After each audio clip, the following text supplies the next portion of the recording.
দেখো আজকে সকাল সকাল করবো চিড়ের পোলাও। তো চিড়েটাকে ধুয়ে একদম জল ঝরিয়ে রেখেছি, আর এর মধ্যে একটু চিনি আর হলুদ মাখিয়ে রেখেছি, তাতে করে ঝরঝরে ভালো হয়।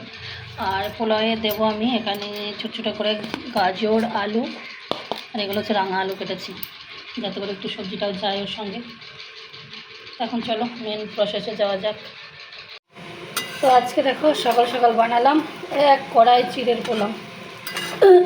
তো চিড়ের পোলাও হয়ে গেছে। তো চলো আজকে সকালে আমরা সবাই মিলে, আজকে আমাদের দাদাভাই এসছে, তো সবাই মিলে সকালে ব্রেকফাস্টে খাবো চিড়ের পোলাও। তো দেখো পোলাও রেডি, আর এই যে আমাদের দর্শকগণ বসে গেছে খেতে। তো চলো আমি এখন সার্ভ করে দিই। অদ্রিজাকে একটুখানি দেওয়া হয়েছে, এখন টেস্ট করছে। কি বাইটা কি কারি পাতার ডাঁটি, আর আমি এখন সার্ভ করি। দেখো আমাদের পরিবারটা এখন সে ছন্নছাড়ার মতো অবস্থা। ছন্নছাড়া এটুকুই বললাম, কারণ স্বামী এক জায়গায়, স্ত্রী এক জায়গায়, আর আমাদের একমাত্র সন্তান যে ও এখন বাবাকে কাছে পাচ্ছে না। তো এটা একটা কিন্তু আমাদের মানে মনের দিক থেকে খুব কঠিন লড়াই একটা, কারণ স্বামী স্ত্রী সন্তান সবাই একসঙ্গে সংসার করবো, একসঙ্গে থাকবো, সেটার কিন্তু একটা ভালো মন্দ যেরকমই হোক সেটার কিন্তু একটা আলাদা মানে অনুভূতি বলো, আলাদা ভালো লাগা বলো, খারাপ লাগা বলো, তো সেটা একটা আলাদা রকম। কিন্তু এই যে আমরা মা মেয়ে কলকাতার মতো জায়গায় পড়ে আছি, সত্যি মাঝের মধ্যে ভীষণ একাকিত্ব লাগে, ভীষণ কষ্ট হয়। যখন আবার অদ্রিজা আছে, যেহেতু খাবার দাবার করতেই হবে, আমাদের খেতেও হবে, তো যখন কোনো একটা কিছু আলাদা ধরনের করি না, তখন বারবার বলি যে তোর বাবা আসুক, তোর বাবা আসলে একদিন বানাবো। হ্যাঁ, আর অদ্রিজা এখন মানে যে কোনো জিনিস যখন আমি বানাবো নিজে থেকে বলবে মা বাবা আসলে আবার বানাবে। হ্যাঁ, কারণ ওই কথাটা আমি বলি বারবার, তো সত্যি কথাই, মানে ও যে ওখানে খায় না সেটা নয়, ওর মা যথেষ্ট ওকে সুন্দর করে রান্না বান্না করে খাওয়ায়, কিন্তু কী ওই যে বললাম, মনের মধ্যে যেন একটা আলাদাই কষ্ট থাকে যে না, মানে একটা স্ত্রীর কর্তব্য সেটাই তো, যে না বাড়ির যে প্রধান, যার রোজগারে খাই করি আর কি, সবাই আমরা একসঙ্গে ভালো মন্দ যেটুকুই খাবার করি সবাই একসঙ্গে খাবো, সেটার একটা আলাদা অনুভূতি। তো সত্যি কথা বলতে যখন একটা আলাদা রকম কিছু করি কিন্তু খুব কষ্ট হয়। তো আজ জায়গায় বারবার বলি যে তোর বাবা যখন আসবে তখন বানাবো।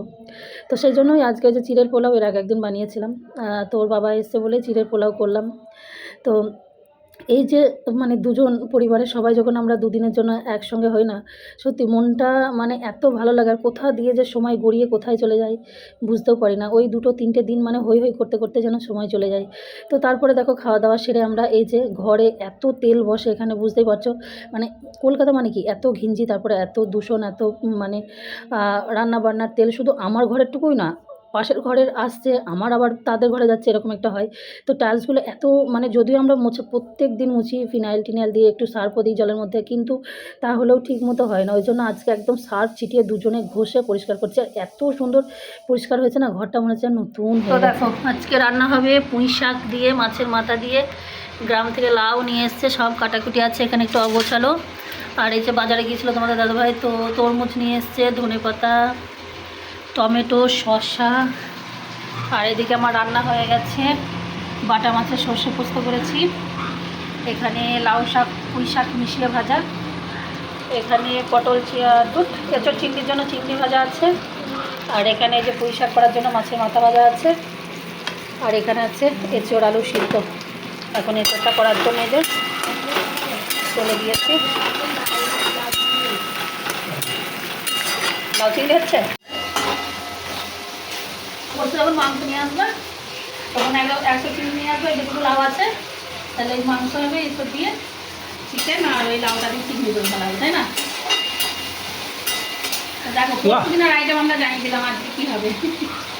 আর সামনের কালকে হচ্ছে লাউ চিংড়ি একটু ভালো লাগে খেতে, খুব একটা ভালো। কালকে হচ্ছে শীতল, ঠান্ডা এখানে মানে শীতল করছে, তো কালকে আমাদের আর রান্না বান্না হবে না, আজকে রাত্রিতে পান্তা ভাত করে রাখতে হবে, কালকে ওইটা খেতে হবে।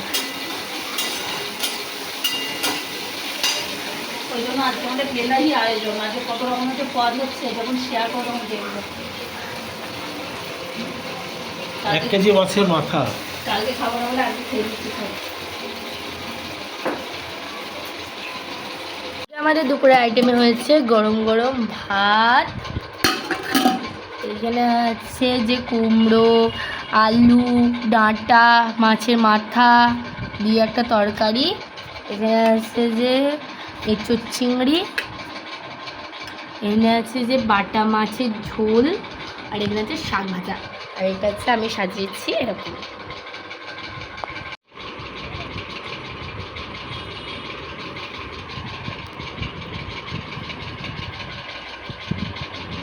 হ্যাঁ বলো কি খাওয়া দাওয়া করলে তার আমি কালকে একটু মাছ খেয়েছি, মাছটা ভাজলাম আর আলু চিনি করবো,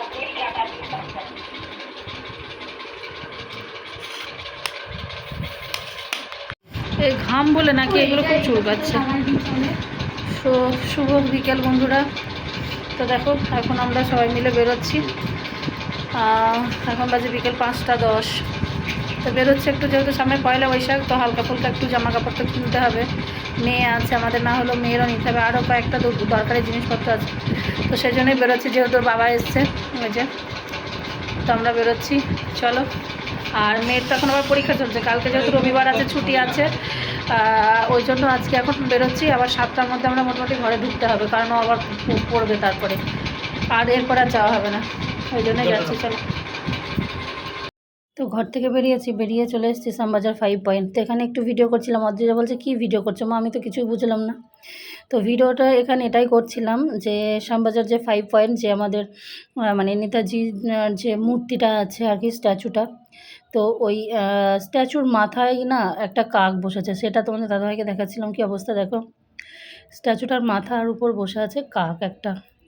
এবার ওটা মানে কিছু তো করার নেই, কারোরই কিছু করার নেই। তো সেটাই আমি একটুখানি ক্যাপচার করছিলাম। আর অদ্রিজা বলছে কী ভিডিও করলে, আমি কিছুই বুঝতে পারলাম। তো সেই জন্যই ওকে আবার ওটা পরবর্তীতে আবার ওকে বলছিলাম যে এটাই ভিডিও করলাম।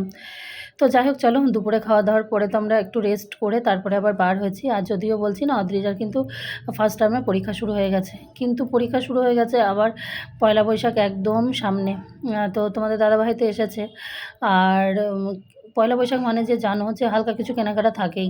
পুজোতে যেরকম আমরা একবার ভরপুর কেনাকাটা করি, পয়লা বৈশাখেও হয়তো রেঞ্জ মানে এই অ্যামাউন্টটা একটু কম হলেও কিন্তু আমরা কম বেশি সবাই মোটামুটি কেনাকাটা করি, যেরকম পুজোতে হয় আর কি। তো অদ্রিজাকে সামনের দিন পরীক্ষা নেই, তো বললাম যে চল একটু বেলায় যাই। আমরা 5টার দিকে বার হয়েছি, 6টা 7টা মানে 7টার মধ্যে এসে তারপর আবার ওর পড়া আছে। তো এই বলে বার হলাম। তো বার হয়ে যে চলে এসেছি ধরো স্টাইল বাজারে, কারণ ওই যে বাইরে প্রচুর থাকে, কিন্তু কি বলো তো ওইখানে কেনাকাটা ঠিক করে পোষায় না আর কি। কোনো দিনই করিনি, হয়তো টুকিটাকি দুটো একটা ছোটোখাটো জিনিস হয়তো কোনো সময় নিয়েছি, কিন্তু কি বলো তো সেই কোয়ালিটি মেনটেন হয় না। আর মানে স্যাটিসফাই হয় না যে একটা জিনিস নিচ্ছি, সেই জিনিসটা যদি পছন্দ মতো না হয়, বাড়ি গিয়ে খুঁতখুঁতানি থাকে, সেটা কিন্তু ভালো লাগে না। তো সেই জন্য সম্ভবত মানে আমরা এই বাজার কলকাতা বা স্টাইল বাজার এখানেই করি। এখানে কি বলো তো কোয়ালিটি নিয়ে কোনো কথা হবে না। মানে পছন্দ মতো যার যেরকম মানে সাধ্যের মধ্যে যে যেরকমই কেনাকাটা করুক, কিন্তু জিনিসের কোয়ালিটি খুব সুন্দর হয়। মানে এত সুন্দর কোয়ালিটি আমার মানে এইখানে কেনাকাটা করার পর থেকে না আর কোথাও যেন আমি বাইরে মানে স্যাটিসফাই হই না গো কিনে। তো ওই জন্য। আর এখানে দেখো এই যে জিন্সটা, একটু অ্যাশাস কালারের জিন্সটা, একটু বেশ কম দামের মধ্যে। তো আমি বললাম আমি একটা নেব, খুব কম পড়ি যেহেতু, তো একটা নেওয়ার মানে প্রয়োজনও আছে। তো আমি পছন্দ করেছি, অদ্রিজা বলছে আমিও নেব। তো ওর সাইজের একটা নিল, আমি আমার সাইজের একটা নিলাম। আর তারপরেই বেজে গেছে 7টা, মানে অদ্রিজার মাত্র এই স্টাইল বাজারে অদ্রিজার কেনাকাটা হয়েছিল, আর ওই আমার ওই একটা মাত্র জিন্স। তো টাইম হয়ে গেছে ওর আবার পড়তে। তোমাদের দাদাভাই আবার গেল, ওকে একদম বাড়ির কাছাকাছি আগেই দিয়ে ও আবার ফিরে এসেছিলো। আর অদ্রিজা আবার মানে আমাদের একটা ভুল হয়েছে, মাস্টারমশাইকে যদি একবার ফোন করে জেনে নিতাম, কিন্তু মাস্টারমশাই বলেছিল যে পড়াবে। তো বাড়ি গিয়ে ব্যাগ ট্যাগ নিয়ে পড়তে গিয়ে আবার ফোন করছে যে মা পড়ায়নি, মাস্টারমশাই বাড়ি নেই, ডাক্তার কাছে গেছে। তো তোমাদের দাদাভাই তারপরে আমি বললাম ঠিক আছে ঘরে পড়তে বস। তো তারপরে আবার ও এসেছিলো, এসে এখন আমরা চলে এসেছি বাজার কলকাতায়। তো বাজার কলকাতায় দেখো ওই যে ও শার্ট দুটো নিয়েছে, তবে শার্ট দুটো কিন্তু আমাদের দুজনের খুবই পছন্দ হয়েছে। ও যখন ট্রায়াল দিয়েছিল মানে খুব সুন্দর লাগছিলো শার্ট দুটো। তো ও শার্ট নিয়েছে, আমিও দুটো কুর্তি নিয়েছি। বাদবাকি সেই সব জিনিসগুলো বাড়িতে এসে কিন্তু আর এই ভিডিওতে তোমাদের সঙ্গে শেয়ার করতে পারলাম না, কারণ এই যে কেনাকাটা করতে করতে এতটাই ক্লান্ত হয়ে পড়েছি। আর সবথেকে বড় কথা হচ্ছে কি, শপিং মলে এই পুজোর সময় বলো, তারপরে এই যে পয়লা বৈশাখ বলো, মেন যখন সময়গুলো না, এই সময় ভিড় তো প্রচুর হয়, কিন্তু কেনাকাটা যেহেতু অনেকটা জন, মানে কেনাকাটা করতে কোনো অসুবিধা হয় না। ঘুরে ঘুরে যে কেনাকাটা করতে কিন্তু তখন কিন্তু বিরক্তি লাগে না। কিন্তু যখন লাস্টে ওই বিলিং করানো হয় না, কাউন্টারে গিয়ে ওই একঘেয়েমি লাইনে দাঁড়ানোর পর তখন প্রচুর বিরক্তি চলে আসে। আর তখন মনে হয় যেন এই এতক্ষণ ধরে ঘুরলাম, এতক্ষণ ধরে জামা কাপড় কিনলাম, ট্রায়াল দিলাম, মানে সেই এনার্জিটুকু যেন নিমেষের মধ্যেই শেষ হয়ে যায়। তো এই রকম পরিস্থিতি। তো যাই হোক, কেনাকাটা করে, আর কেনাকাটা টুকটাক জানো যে এইসব জায়গায় গেলে সময় যে কোথা দিয়ে চলে যায় সেগুলো আর মানে সময়টাকে ধরেই রাখা যায় না। মানে ঘন্টার পর ঘন্টা যে কোথা দিয়ে নিমেষের মধ্যে সময় চলে গেল সেটা আর বোঝাই যায় না। তো যাই হোক আমরা কেনাকাটা করে শেষ পর্যন্ত বিল টিল করে প্রায় অনেকটা বেজে গেছিলো, 9টা ওখান থেকে বার হয়েছে মনে হয় 9টা। তারপরে ভাবলাম আর বাড়িতে গিয়ে আর আবার রান্নাবান্না করা। তো অদ্রিজা বলছিলো আইসক্রিম আনতে, আইসক্রিম ওই আনতে আনতেই গলে যাবে। তো আমি বললাম ঠিক আছে আজকে আর বাড়ি গিয়ে রান্নাবান্না করবো না, চাউমিনই যাই। তো এই চাউমিনটা যেখান থেকে নিই না ওখানে কিন্তু অনেকটা পরিমাণে দেয় আর কি। তো 2 প্লেট আমরা চাউমিন নিয়েছিলাম 80 টাকা করে। তো 2 প্লেট চাউমিন কিন্তু আমাদের 3 জনের খুব ভালোভাবে হয়ে যাবে। তো নিয়ে এসেছি, অদ্রিজা শুনেও খুব খুশি হয়েছে।